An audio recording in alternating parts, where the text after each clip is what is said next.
Hi, I'm Kathy Tollison, and I am on the Friends Board of the Washington County Children's Justice Center. And I am Donna Roberts. I am also on the Friends Board with Washington County Children's Justice Center. And you're watching KCSG Channel 8. Just think, what if we didn't have local TV and radio? Where would I go for local sports, local politics, a mayor, city council, stuff that affects me every day? How about health? Who's covering things that endanger my family?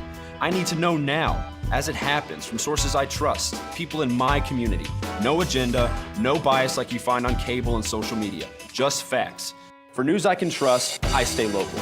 Support your local station. Text TV to 52886 today. Programming brought to you by Town & Country Bank, where banking is a simple pleasure. You're watching Southern Utah's own Channel 8 KCSG.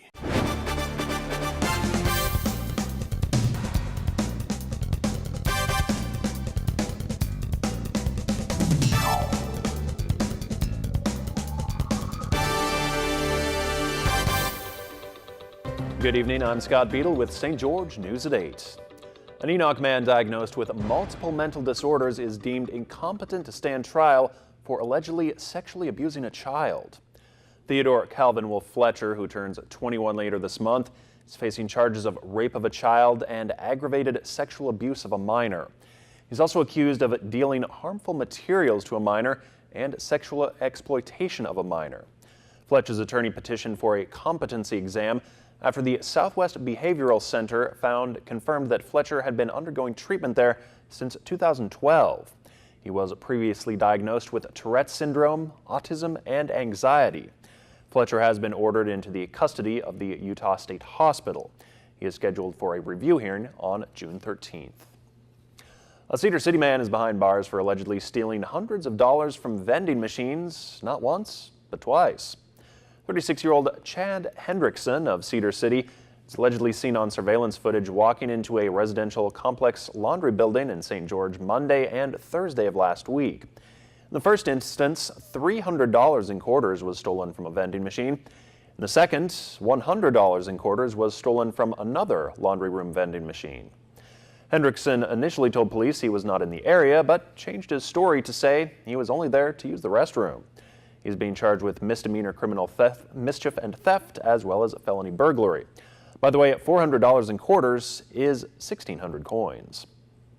Well, if you're not exactly thrilled about Utah's pending law lowering the DUI limit to .05, you're not the only one. One state senator has created a petition asking the governor to veto the bill when it crosses his desk. In the final week, the legislature passed a bill that would lower the state's blood alcohol content limit from .08 to .05. The argument supporting that change is that the new limit will ultimately save lives by getting people to change their attitudes and habits related to drinking and driving.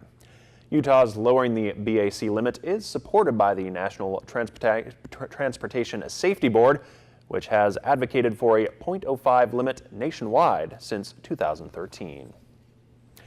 If you have an innovative idea to help organizations collaborate, you could win some money. The Southern Utah Committee of the Utah Nonprofits Association is inviting everyone to compete in the Community Impact Challenge and Exposition. It's part of the Southern Utah Community Impact Summit on April 4th. The goal is to inspire collaboration to reduce redundancy, stretch dollars, and ensure community needs are met. Two teams could win a cash prize of either $2,500 or $1,000 for the best existing collaboration. The deadline is extended to Friday. Applications and more information can be found on utahnonprofits.org. Utah Food Bank and its partner agencies across the state are working with Boy Scouts of America. It's their Fight Hunger statewide campaign during the 31st annual Scouting for Food event on Saturday. Residents are asked to place a bag of food outside their front door by 8 a.m. Saturday for Scouts to pick up. Scouts will accept commercially packaged, non-perishable food items.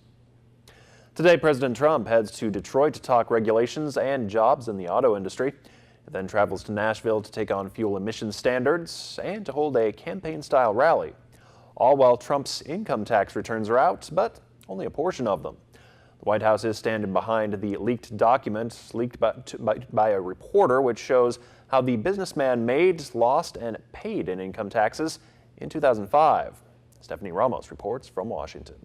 Overnight, that Trump tax revelation. The first 2 pages of his 2005 filing leaked, showing an income of nearly $153 million. The president ended up paying $38 million in taxes.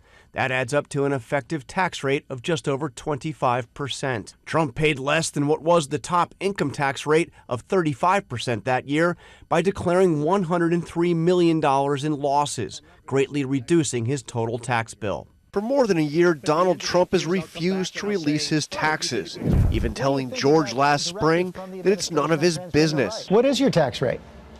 It's none of your business. You'll see it when I release. But I fight very hard to pay as little tax as possible. The 2-page tax summary was obtained by journalist David K. Johnston, who said he received it in the mail and announced it with much hype on Rachel Maddow's show on MSNBC. Johnston says he has no idea who sent it to him, but he doesn't rule out the possibility that it was Donald Trump himself. Let me point out, it's entirely possible that Donald sent this to me. Donald Trump has, over the years, leaked all sorts of things. Although Trump's effective tax rate in 2005 was significantly lower than the top income tax bracket, Trump's rate of 25% is actually much higher than what Mitt Romney paid the year before he ran for president, just 14%. This is the second time a 2-page summary of Trump's taxes has been sent anonymously to a reporter. In October, the first 2 pages of Trump's 1995 return was sent to the New York Times.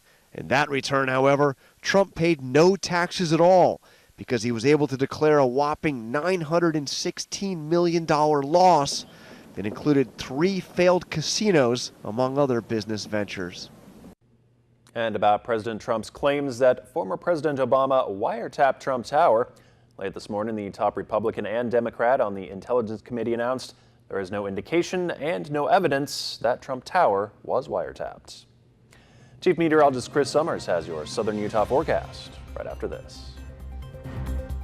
Southern Utah, you now have exclusive access to Mac support and repair at one convenient location, Experamac. Located on Riverside Drive in the Rio Plaza, they can help you with anything Mac. They buy, sell, trade, and repair old Mac computers, tablets, and phones. Experience Mac computers in a new way. Experamac.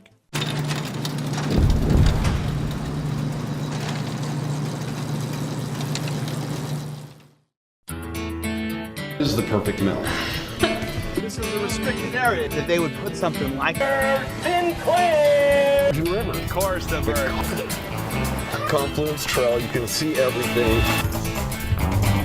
right in your backyard.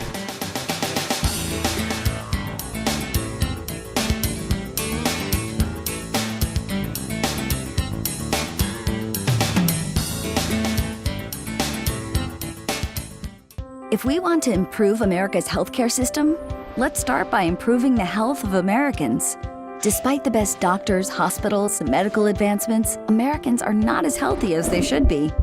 We spend too much on treatment and not enough on wellness and prevention. We need a system based on primary care. When patients have a medical home and a long-term relationship with a doctor, the result is a longer, healthier life and reduced medical costs for everyone. Let's make America a place where health is primary.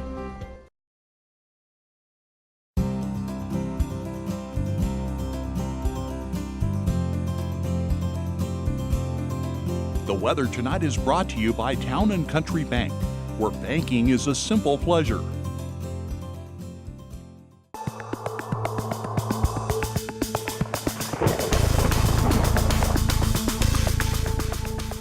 And a good Wednesday evening. Welcome back, everyone. Temperatures once again very warm out there today. So a record high temperature in Cedar City, at least tying the record high at 73 degrees. That was set back in 2013, so just a few years ago, but definitely seeing the warm weather continue and dry weather too continue across parts of the area. Had a high of 87 down in Vegas, 85 degrees Mesquite, 81 degrees a high in St. George, and 82 degrees in Hurricane late this afternoon. But as we head into your Thursday, really more of the same. Temperatures very nice and mild out there. Could be looking at record-breaking temperatures once again.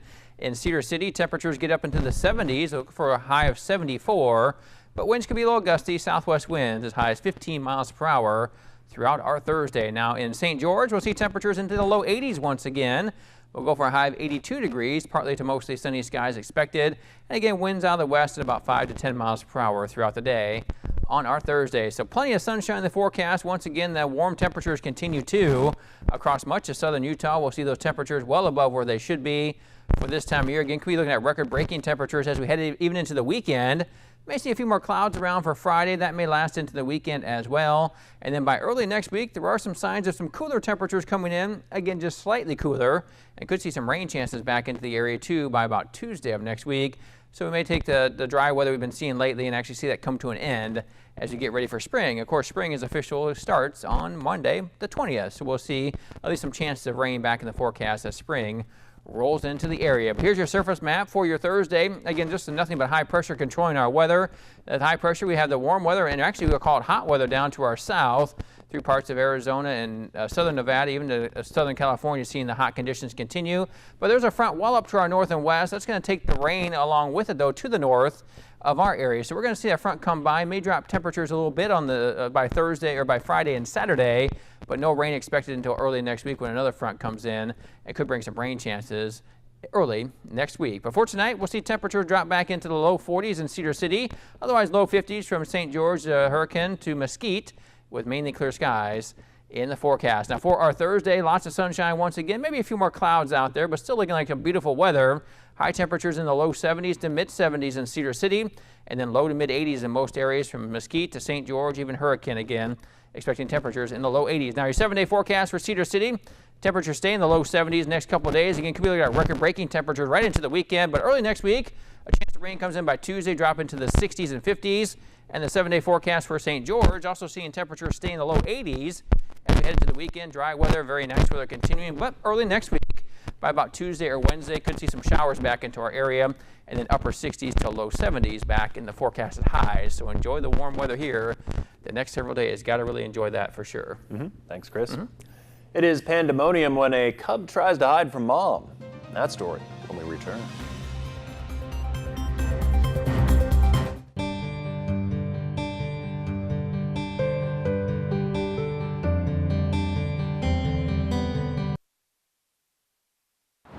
I call you and say, I'm with your son. There's been an accident and he's in jail. He needs bail money, and you actually believe me. So you send cash fast and then bye-bye. Think you're too smart to fall for this? Just last year, 150 million Americans weren't. 1 out of 3 of your neighbors lost $500. Can you believe it? You shouldn't. I made that up too. Maybe you will believe everything you're told.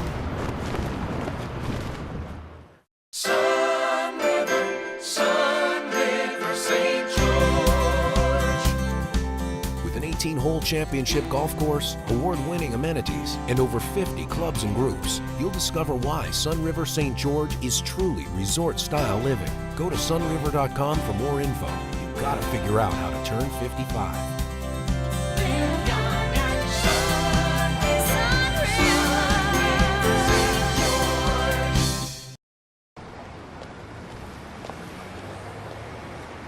Do you need some help crossing the street?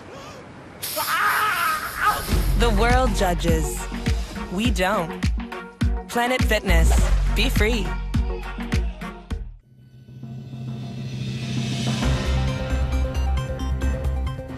Mother and cubs playing can be a lot of fun for giant pandas. A cub named Yaju snuck behind bamboos near a trench to play hide and seek with mom. However, as the bush was a little too close to that trench, he saw, Yaju found it hard to stay balanced on that steep slope. Poor little guy rolled down, but did hide from mom, so I guess you could say he won the game. He did win in the end, I guess, but it's like a little tumble there he took. A little tumble, yeah. Thanks for watching. Hope you have a great night. We meet online, and I tell you, I'm falling in love. I have to see you in person, but I need a loan for the ticket. I really think you're the one. And I really think you're desperate. Sure enough, you send cash and never see me again. Too smart to fall for this? Last year alone, 12 million Americans lost money this way. Can you believe it? You shouldn't. I made that up too. Might not be as smart as you thought you were. My name is Alvaro Terrazas. I'm Chelsea Gutierrez. I'm Jessica Garcia. I'm Christian Linares. And you're watching KCSG Television.